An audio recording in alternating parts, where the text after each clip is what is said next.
Hey everyone, my name is Kirsten and today I'm going to show you how I'm preserving my garden zucchini. If you're anything like me, you probably ended up with a basket full of zucchini. I tried to give some away to friends and family. People didn't want that many. So I still have quite a few left over. I probably picked these 3 weeks ago in the garden, and they've been sitting in my kitchen since in a dark spot. They've held up really well. They're still feeling nice and firm, and we don't have any bruising on them. So today I'm going to preserve them. I'm going to do it two ways. I'm going to show you my two favorite kind of shapes for preserving zucchini. So first is going to be a shredded zucchini. This is my favorite thing to do for baking. So this is really great if you want to add it into like a zucchini loaf or a banana bread, muffins, anything like that. This is a great way to sneak in zucchini that people won't really taste it, especially if you have people that don't like vegetables in your family. This is a great option.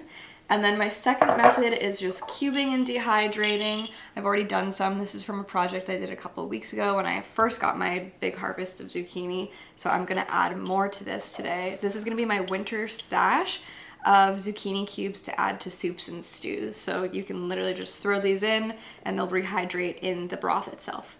So those are our two methods, but if you don't have a dehydrator, today I'm gonna be using my Condisory dehydrator. This is new to me. I've only done 3 or 4 projects in it, but I love it so far. If you don't have a dehydrator, I'm going to show you the easiest way that you can save your zucchini and put it in the freezer. Super simple, only a few steps to it, and then you'll have zucchini for baking all season long, and it won't go to waste, because why would you want to throw this away? So let's get started, and I'm going to show you one of the methods. So the first method I'm going to show you is the shreds. This is my favorite for baking.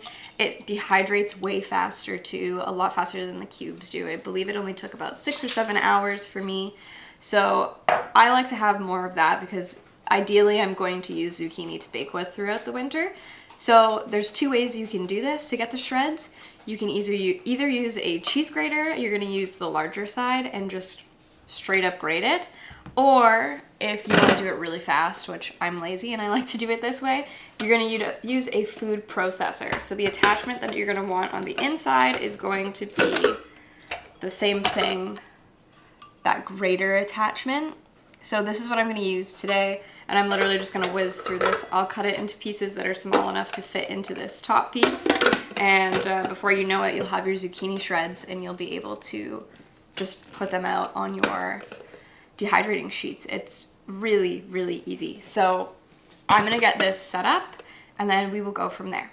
So the only thing I'm really gonna do with this zucchini is just cut it into pieces that are small enough to fit through my food processor lid. I wanna make sure that it's easy to do. Also, I'm not going to injure myself. So a piece like this should fit. Let's just double check. Yeah. So just cut it up into quarters. I find that's the easiest thing to do. And like I said, these have been sitting for about 3 weeks now in my kitchen and they're still nice and firm. So this is the perfect time. If I waited any longer, it might have been an issue. But I think this is good. So I'm going to do probably 2 zucchinis shredded.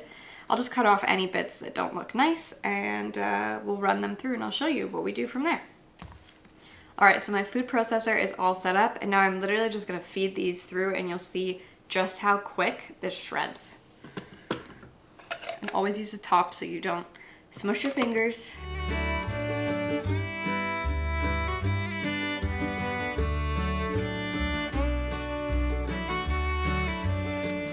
Alright, so we're all done and I'm going to show you. Sometimes you do get left with these pieces of skin on top of the shredder. It just doesn't go in the right way. So with these, I'm just going to set them aside. I'll cut them up into chunks and they'll go in with my cube pieces. That's not a big deal. Doesn't need to go to waste. You can, and I should add this, if you don't like the skin, you can peel it and take it off. I don't mind the skin. It doesn't bother me. That's a step that you could just do beforehand if it's something, a texture thing that you don't like. I don't have a problem with it, so I leave it on. And now look, we have an entire food processor of beautifully shredded zucchini. Now, the next step for this is going to be adding it to your dehydrator sheets. But if you're not dehydrating, do not fret. That doesn't mean that you can't preserve your zucchini. The way that I did this last year before I started dehydrating was I used these nifty little Ziploc bags. And the first thing you're gonna do is, these hold a lot of water. These squashes have so much moisture in them. So you're gonna grab a cheesecloth or anything that you can strain it with, and you're going to press the zucchini until you can get as much water out as you can. So for example, I'll show you. If I squeeze this, do you see all that water coming out? There's a lot of moisture in this. Now you don't have to worry about it when you're doing dehydrating, because the dehydrator is going to pull all that water out for you. Yes, you could technically squeeze it first and it might not have to dehydrate as long, but I'm not that worried about it. It honestly, I don't think it'll make that substantial of a difference for the dehydrator. It pulls the water out anyway, especially with these shreds. They shrivel up so quickly.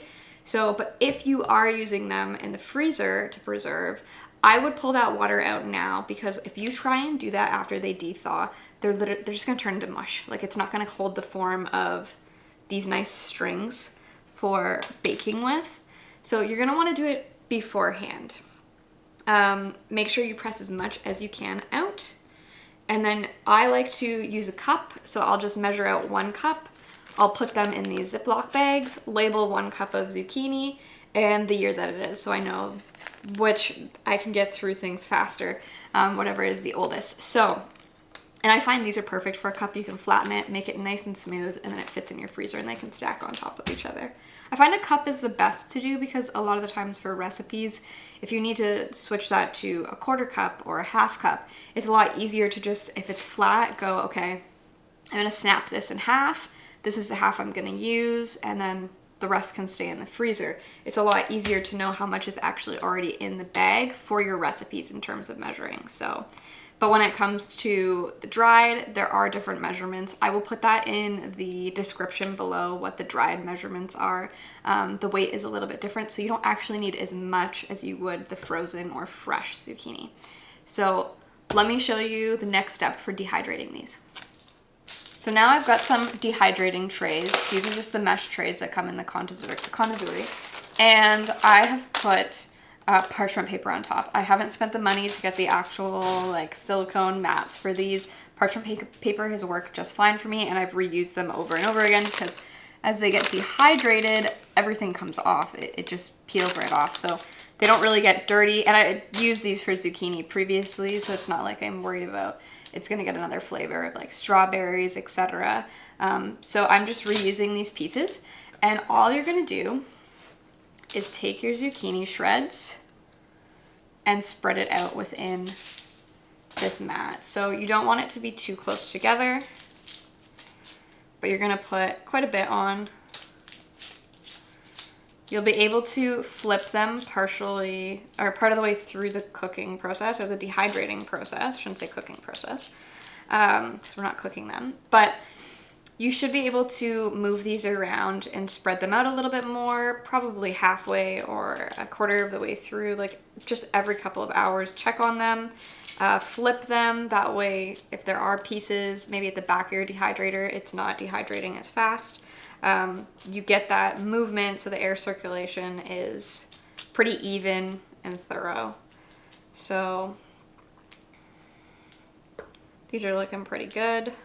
Just want to fill in any gaps essentially, and make sure, try and use as close to the edge of your sheets as possible, your mats as possible, because that's wasted space if you're not putting as much on. I don't want to put too close, because then it'll fall off when I'm actually bringing it in and out of the dehydrator to check on it.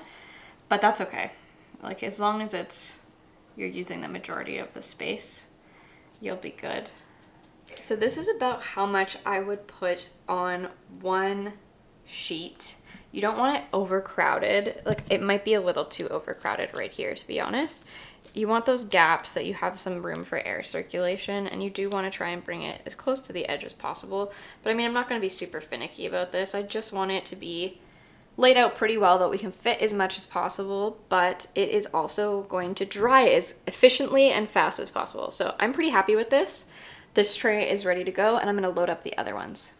All right, so I've finished loading these trays. So for 2 pretty large zucchinis, I ended up filling about 4 trays worth, which is pretty good. Last time I had giant zucchinis that I had left a little too too long, which I wouldn't recommend doing because they can get a little bit bitter in taste, like flavor wise.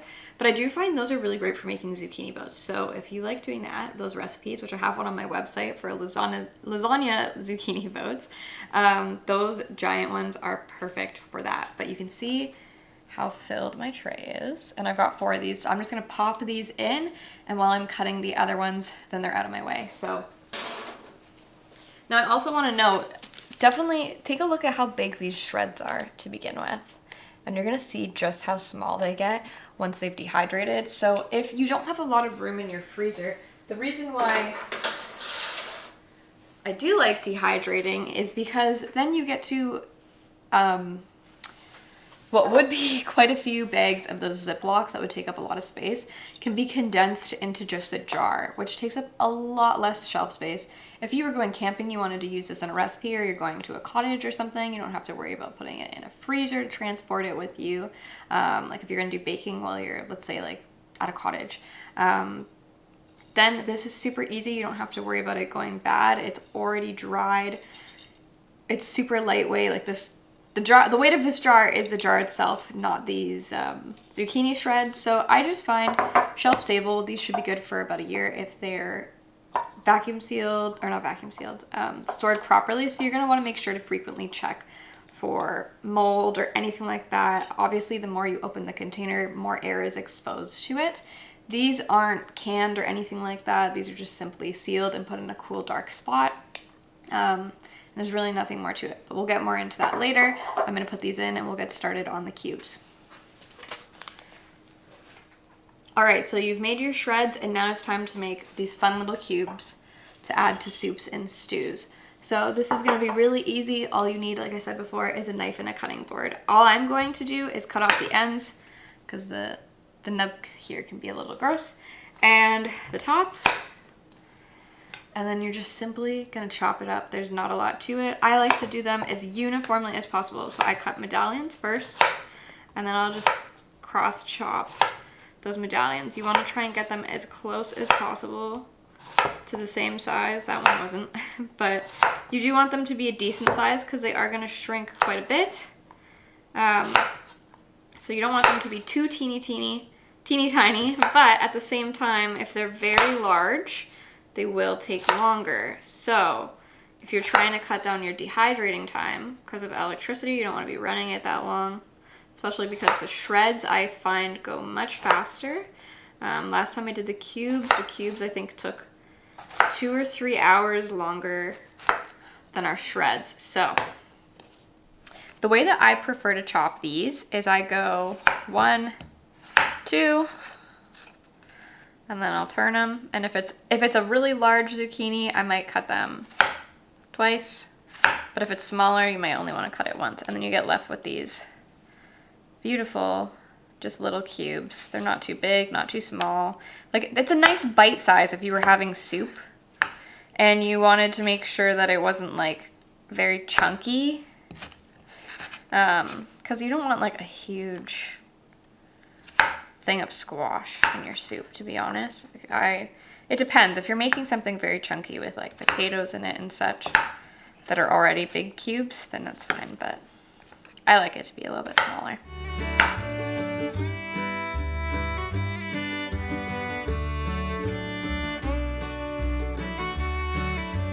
All right, so here are my diced and cubed zucchinis. You can see there's a lot more space on this. I want to make sure they have the room to breathe. I mean, it is hard to make sure they're not all touching, but the more room they have to breathe, the faster they will dry out. So I don't overcrowd these the way I do with the shreds. And these are gonna go in the dehydrator, and I'm gonna show you what temperature we cook them at, or we dehydrate them at.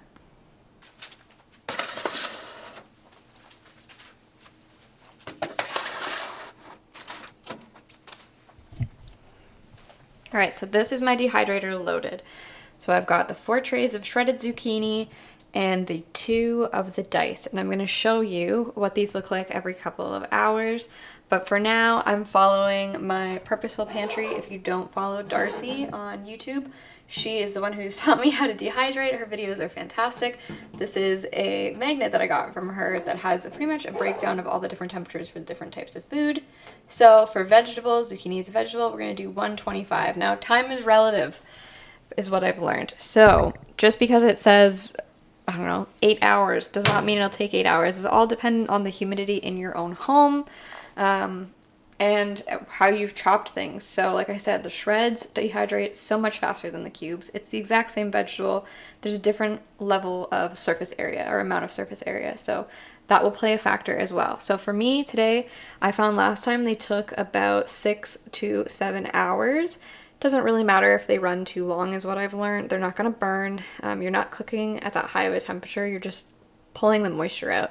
So I'm gonna set this to 125.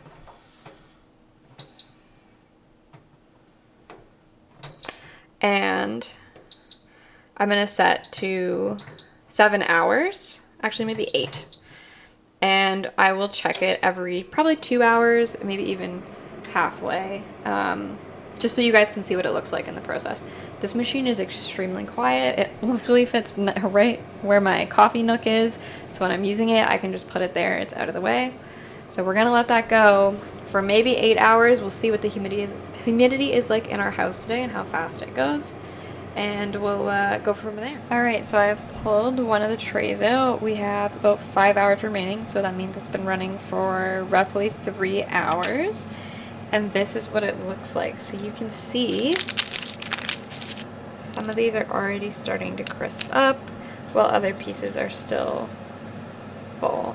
So you can see where I've made things a little too condensed. It's not drying as fast, so I'm just gonna move these around a little bit, pop it back in, and let it go the remainder of the time. All right, now this is it with 3 hours left. So it's been going for about 5. You can see it's definitely crispy. Oh, if it'll focus. It's more crispy, but still I can feel a little bit of moisture. Some of these pieces are definitely crisp, but it's not quite there yet.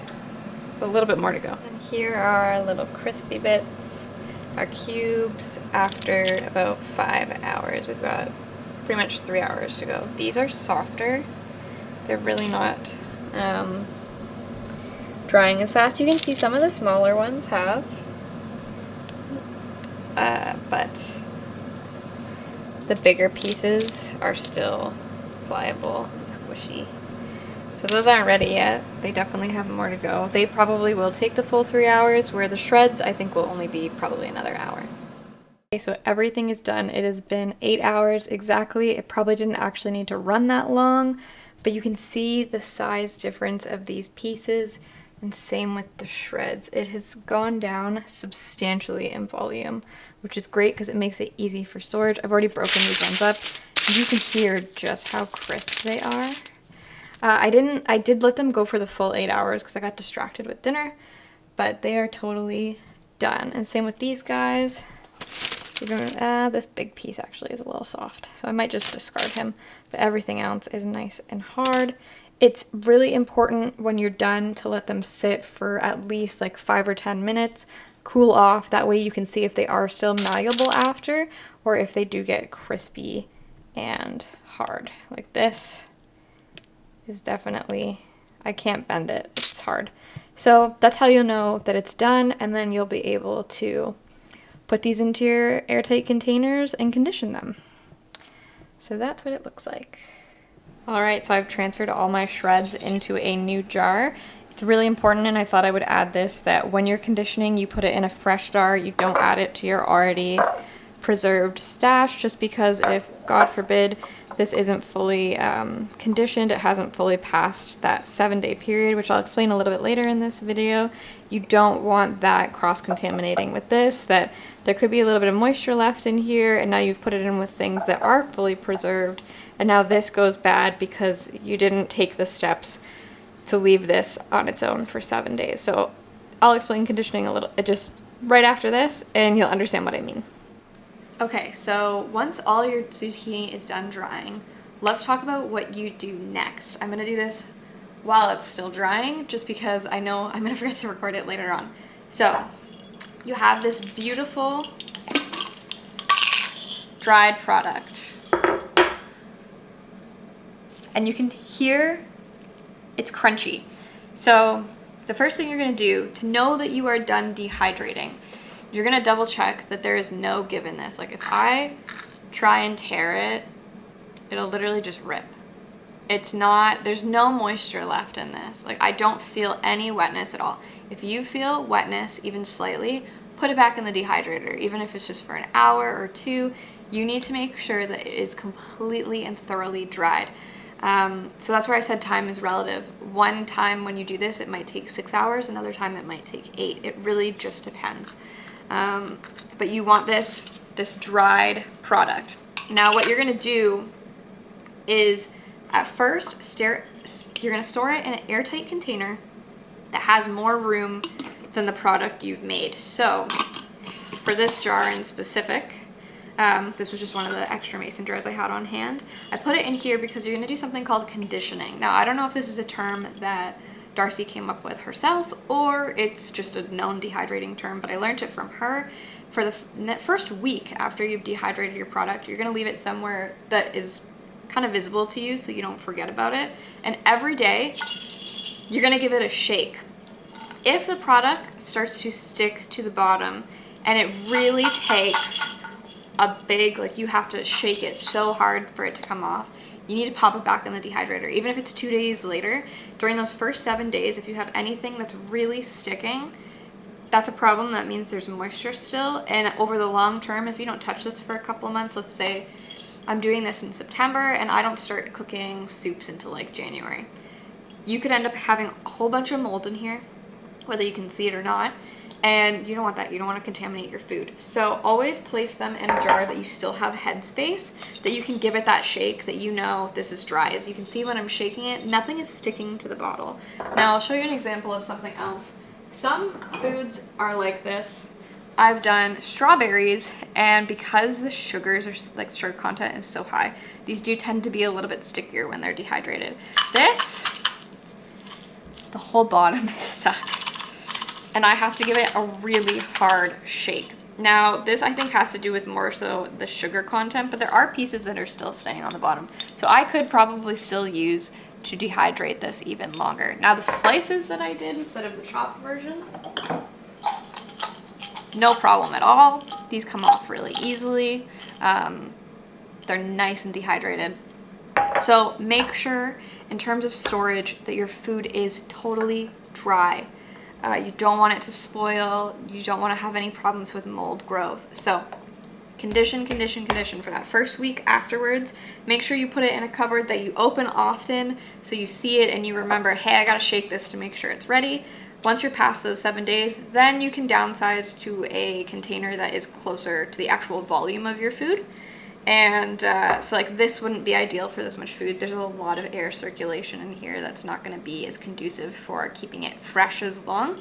So switching it to a smaller mason jar would be a better idea. Anything that is airtight will work. So I use mason jars. If you have the OXO, I don't know if I have any out here. If you have the OXO like airtight containers where you can do this, that should work as well. Ziploc, I mean, you could vacuum seal if you wanted to. If you have a vacuum sealer, you could totally do that. As long as it's airtight, you should be good. So, and it'll give you the longest duration for your food that it'll stay good. So those two things, when you're done, condition for a week, and then store in an airtight container in a cool, dark spot. I have a large pantry just above like this cabinet. It doesn't have a ton of food in it. It's just our dry food.